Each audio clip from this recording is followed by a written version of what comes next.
This is Brisbane, a city that 200 years ago did not exist. But as humanity built its own habitat, most of the wildlife remained living alongside us. This is their story.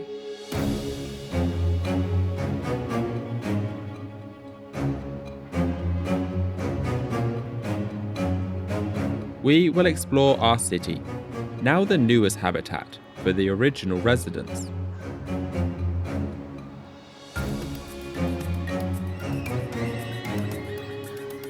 We will venture to the rural outskirts, where native species coexist on society's doorstep.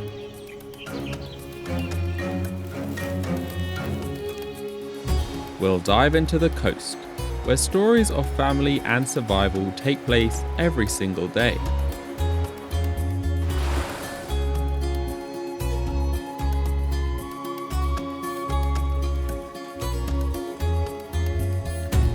And finally, we'll discover the forests beyond our city, where nature has been hiding some of its greatest secrets.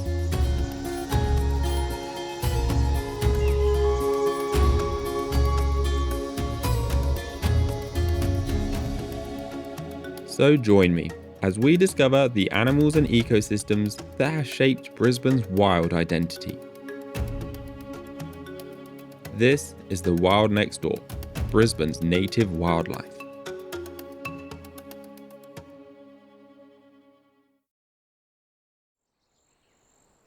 Brisbane is Australia's third largest city, and it is home to almost 3 million people. For myself, Brisbane has been a very special place to live. On the city's doorsteps, you have access to forests, mangrove swamps, and even islands. But with such great access to all these different ecosystems, it can become very easy taking the creatures that live there for granted. That's why I've set out to explore their life stories, hoping to share with you tales of both the ordinary and extraordinary wildlife. As Brisbane is young, to begin understanding its wildlife, we must first look at the city's history. Only a couple of centuries ago, a large proportion of the city was covered in mangrove swamps. These spaces were dominated by a species that continues living across the city today. The Australian Ibis, a bird perfectly adapted to life in the wetlands. Their slender beaks allow them to dig for buried invertebrates, giving them access to food that larger neighbours cannot find.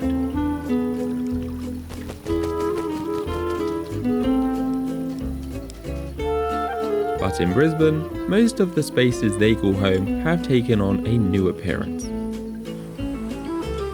becoming a concrete jungle. Here, the ibis has found a new way of life. They have become Australia's chief scavenger, a role that has earned them the nickname of bin chicken.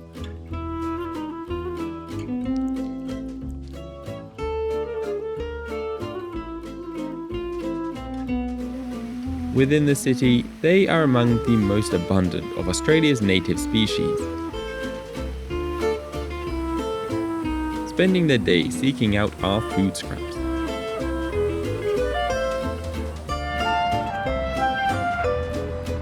But a diet of bin juice does make them rather messy.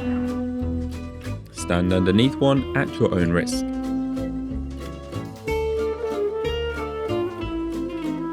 The Australian Ibis is far from the only resident to have built a life here.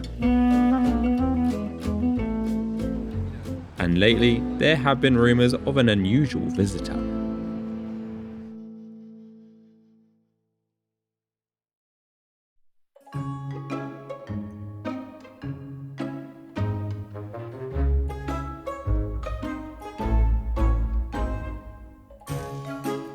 Meet the noisy Pitta, a mango-sized bird who moved to the city for a very special reason. It is here to prepare for the next breeding season. To do that, it has found somewhere to live where it is the only one of its kind. That means no need to share resources. Normally, the Pitta lives in rainforests, but for now, the city's man-made gardens appear similar enough. Ideally, it will only want to stay for the winter. If it manages to gorge on enough food, it will return to the forest, where it can take up a lover. But being a man-made habitat, many of the species here are unfamiliar to the Pitta. Best to treat this place with caution.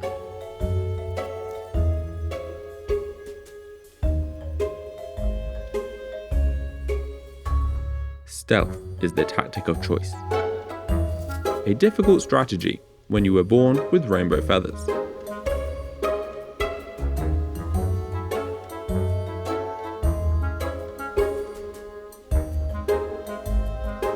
Although the Pitta is the only one of its kind here, it is not the only bird in town. In fact, there is a lot more competition for food here than it thought.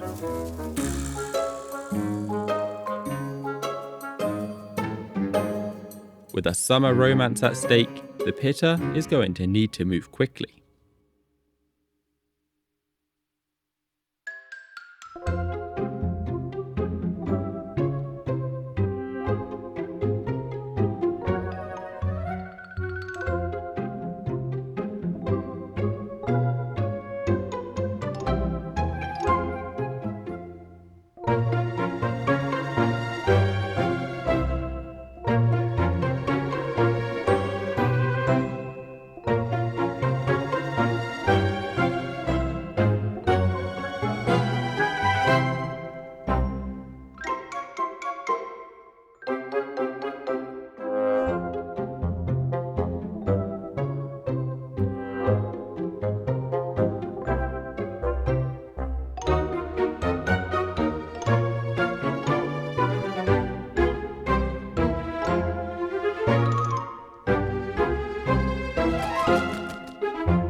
After a long day of foraging in the city, the Pitta has returned to its burrow for a well-deserved night's rest.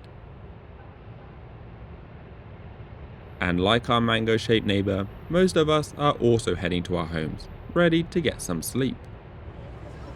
But at night time, the city takes on a completely different appearance. And in the Botanic Gardens, a new mischievous community is emerging.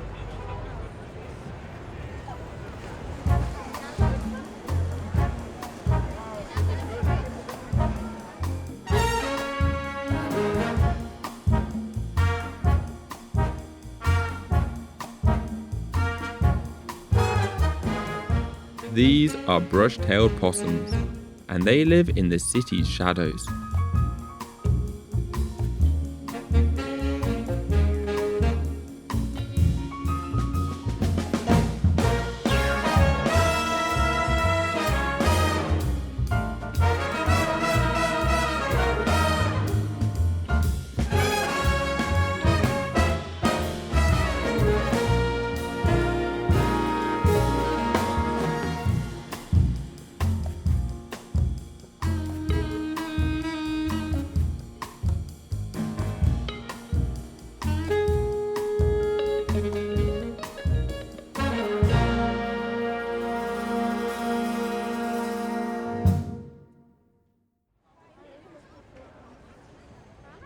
To discover more about the possums, we have come to the Botanic Gardens, this dimly lit section of the city where they call home.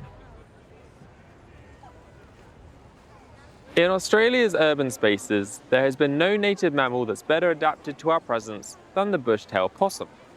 They are fantastic climbers and they're omnivores, being able to eat just about anything. They are by nature incredibly curious animals, trying just about any food source just to see if it's edible. This means they've been able to live off our scraps and leftovers, and they're very comfortable around people. Over the years, this has made them, despite being nocturnal, the most seen and abundant marsupial living in Australia's cities.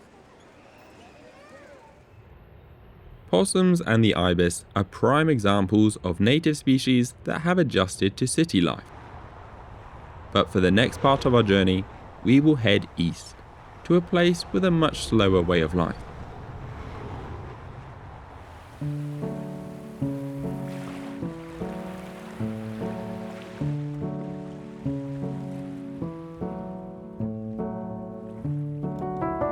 This is Stradbroke Island, traditionally called Minjerribah. Sitting 30 kilometres at sea from Brisbane, the island is home to a huge diversity of wildlife. Here, much of the wildlife is rather accustomed to the presence of people.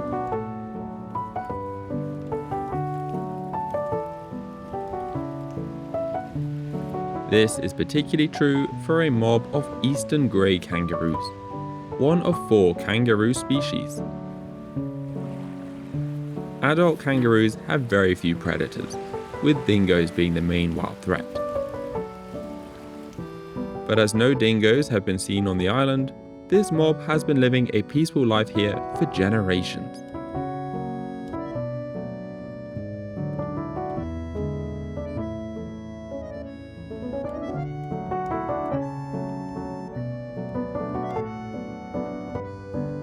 This joey should have a very peaceful lifetime ahead of it.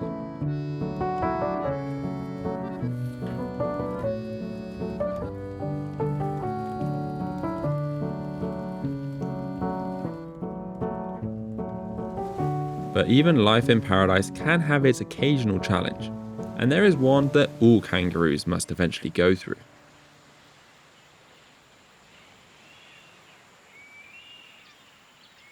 Here we have a mother, her teenage joey, and the small black feathers of an adopted friend.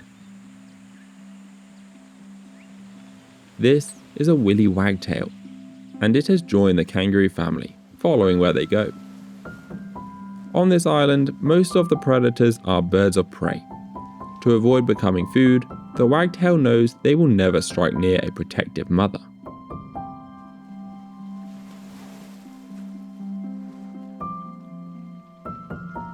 But as the wagtail is about to see, the kangaroo mum has a very difficult job to do. She needs to prepare the joey for independence and life beyond the pouch. For the joey, it has been living permanently inside that pouch for 8 months. And the sea breeze is cold. It must be much comfier back inside.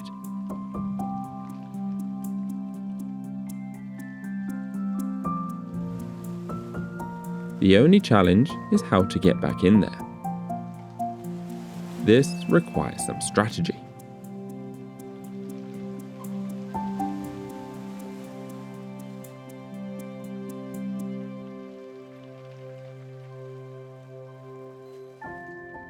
She has raised the joey since it was no larger than a jelly bean, nourishing it with milk also inside the pouch.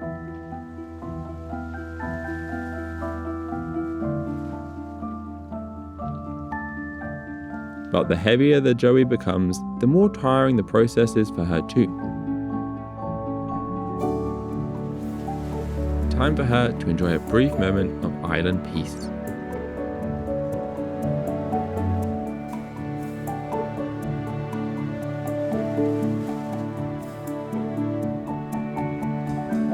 These two will live together for 18 months, a process she may go through with as many as 8 joeys.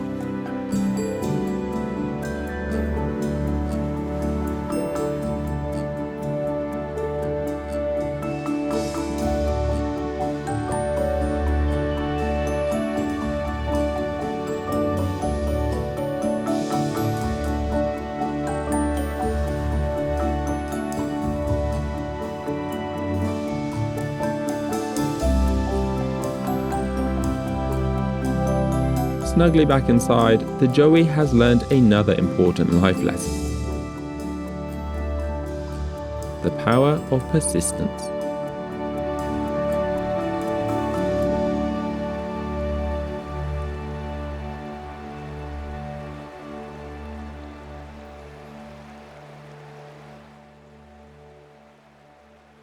Every year, the island welcomes a whole new generation of animals. And during the winter, the island lays witness to one of Earth's greatest tales of family and new life.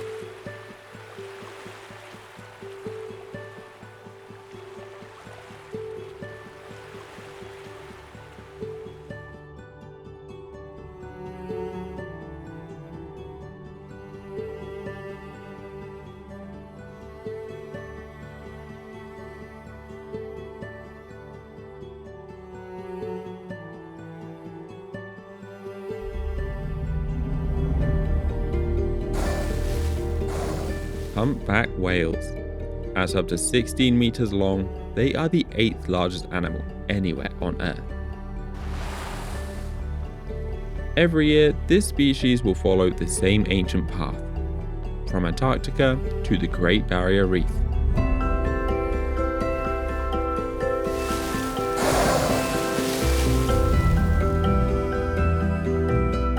They are migrating as a species so that they can welcome their newest generation in the warm waters of the north.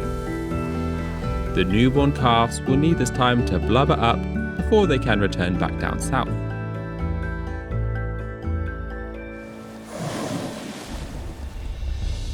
Humpback whales are the most researched whale of all in the animal kingdom, and a lot of that research is taking place right here in Queensland.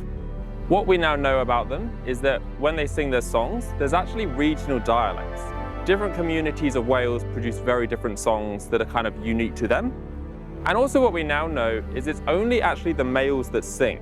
Whilst the females can make noises, they do vocalize to talk to their young, they don't sing in the way the males do. It's largely done to, I guess, impress the females and to find a mate. And over time, it's also the males that add different verses. Scientists have studied their choruses and their songs over years, and what they've found is that each year the songs slightly shift as new males add new verses, and that song will get picked up amongst all the whales as they kind of all learn it together.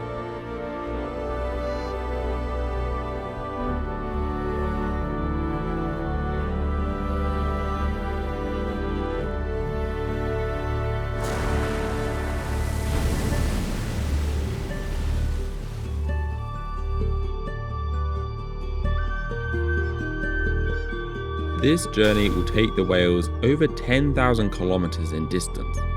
On such a long journey, it's important to stay entertained.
Visiting the island gives us a glimpse of what Brisbane might have looked like without our presence. But while Brisbane's east is defined by a blue ocean, the city's west could not look any more different.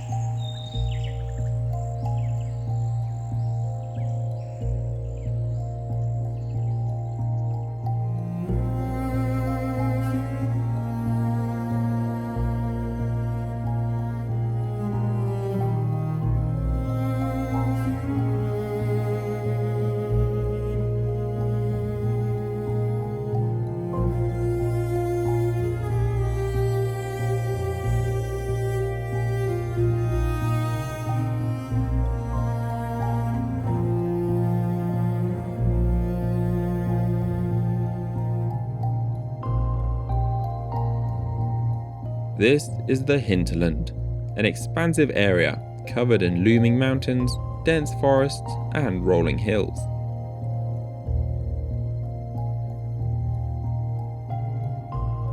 Ancient volcanoes forged these towering structures, with the fertile soil painting the land green. For millions of years, these forests have been a refuge for wildlife, providing a home to many of Australia's most famous and charismatic species. But every now and then, some of these residents wander ever closer to our concrete jungle.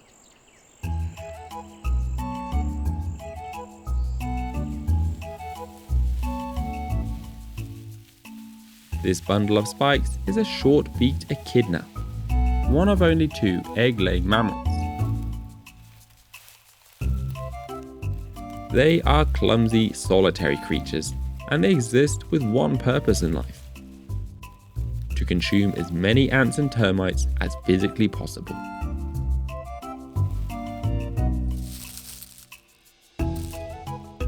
The echidna's beak has evolved specifically to sniff out the location of the ants, and they will follow wherever that scent takes them, even if it brings them ever closer towards the city.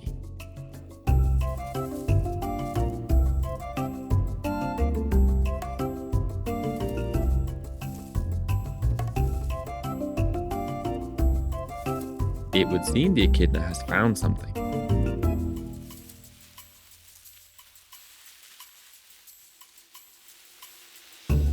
Sweet, glorious ants.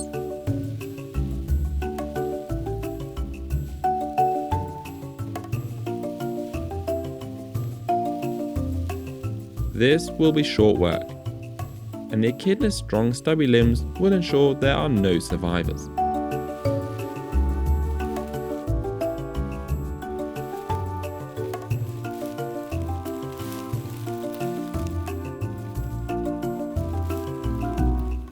Nearby, it seems there is an even bigger jackpot waiting.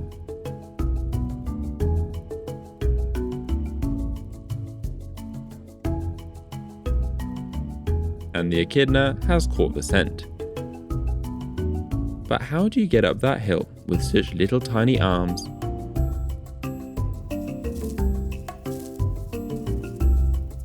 This is going to be a mountain to climb.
Finally, the sweet taste of victory.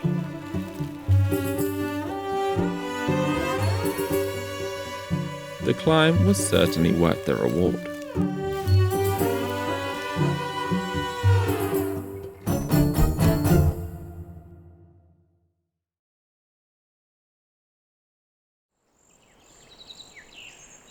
Exploring deeper into the hinterland, and we reached the Scenic Rim, a subtropical rainforest where many of the animals have a slightly wilder look to them.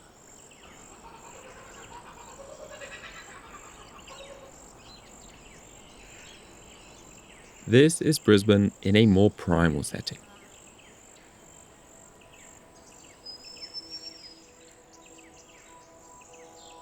And the treetops are providing a home to many familiar residents.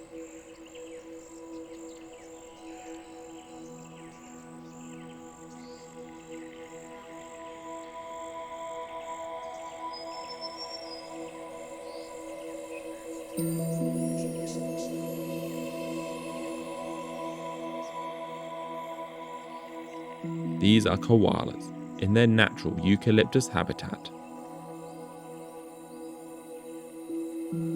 They share this home with laughing kookaburras and flying foxes, two species that are regularly seen flying into the city centre.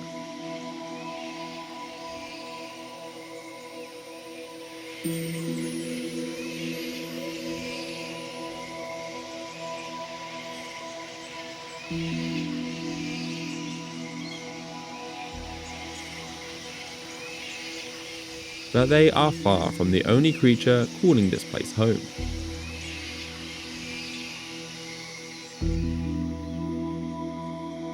And as nighttime begins, the forest is preparing to reveal one of its best kept secrets.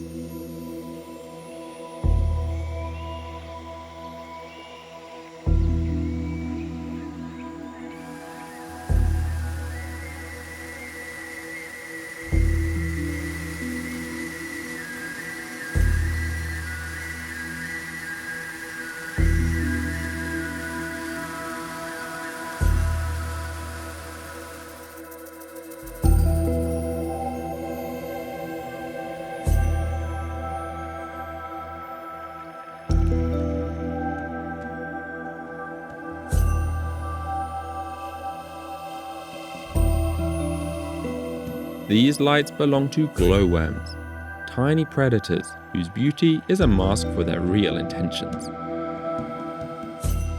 Glowworms produce their light out of the base of their tails, and in their colonies they kind of resemble starlight. This is to attract insects like moths and mosquitoes, which they're hoping to eat. The way the glowworms catch them is they build these very sticky webs around themselves, kind of like a spider with their spider webs.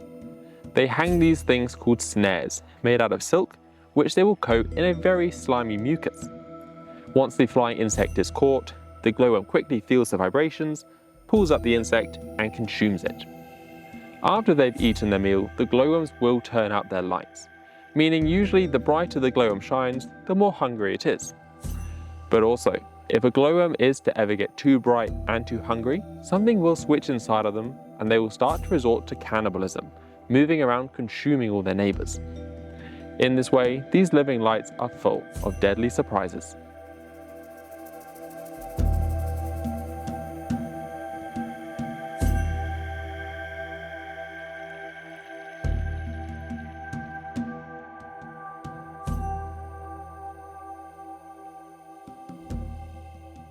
From the forests in the west to the shores in the east, Brisbane does not exist alongside nature.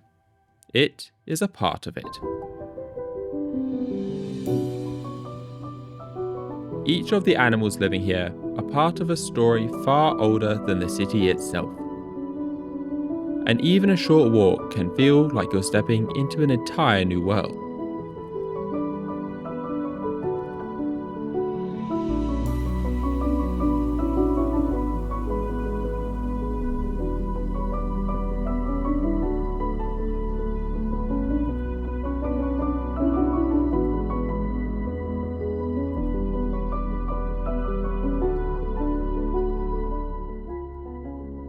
Brisbane is alive with wild secrets. Sometimes the more we notice, the more we will realise the wild is never far away. Sometimes it is right next door.